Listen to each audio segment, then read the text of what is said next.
With less than 2 weeks to go before Jersey City voters have an opportunity to vote on regulations for Airbnb short-term rentals, well, Jersey City elected officials and residents just rallied in front of this rent-controlled building right behind me, whereby they say a New York City landlord owns a couple of units and he has placed them on Airbnb as a full-time short-term rental, which the elected officials and residents say prevents Jersey City residents from getting access to affordable rents. Councilman, this press conference and rally was held right in front of this building. Why? So at this building, we know it falls under our city's rent control laws, and those laws are put in place to preserve affordable housing and to prevent rents from skyrocketing. However, we know at least 2 of the units in this building are not being rented to people at affordable rents, but have been turned into full-time Airbnb hotels by a multi-state operator who has hundreds of listings across the state, has 24 here in Jersey City, and sent an email requesting over 100 new leases to be signed just a few months ago. And on that point, Councilman, you did mention that during your talk, during the press conference. Can you talk just a little bit about that company, who they are and what they did? Sure, their name is Howard, and they are the reality of Airbnb in Jersey City. We understand there's a big propaganda campaign to convince people otherwise, but this is what we're seeing.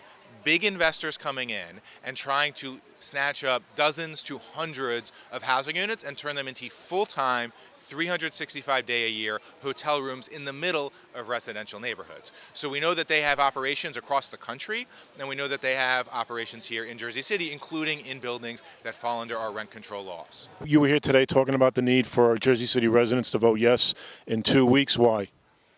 First of all, Citizen Action believes that short-term rentals require regulations because cities across the world have found that the impact of short-term rentals on the affordable housing stock is negative. Citizen Action is an organization that fights for affordable housing on the state level, municipal level, and through federal policies.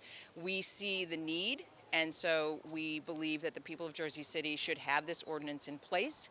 We're very concerned about the fact that the campaign by the short-term rental industry and Airbnb has been dishonest. We organize daily to get people to advocate for themselves, but if they're not advocating for themselves with the facts, they may in fact be voting for things that will hurt them in the long run. And Beverly, you did talk about that during your speech during the rally, that you even said you knew people who may have been misinformed but went ahead and signed that petition. Exactly. I've lived in Jersey City Heights for 25 years. I have friends, I have neighbors, I have family members who actually signed the petition for the referendum, believing that the ordinance was an outright ban. They were misinformed. They were very upset afterwards when they realized what the ordinance actually does. So in my view, the petitions, in fact, were collected in a dishonest manner through deception. There's been videos on social media where you hear the canvassers telling untruths about the ordinance. And so, in fact, the petition process and now this referendum are completely legitimate. Mark Busant reporting in Jersey City for Hudson County View, the eye of the community.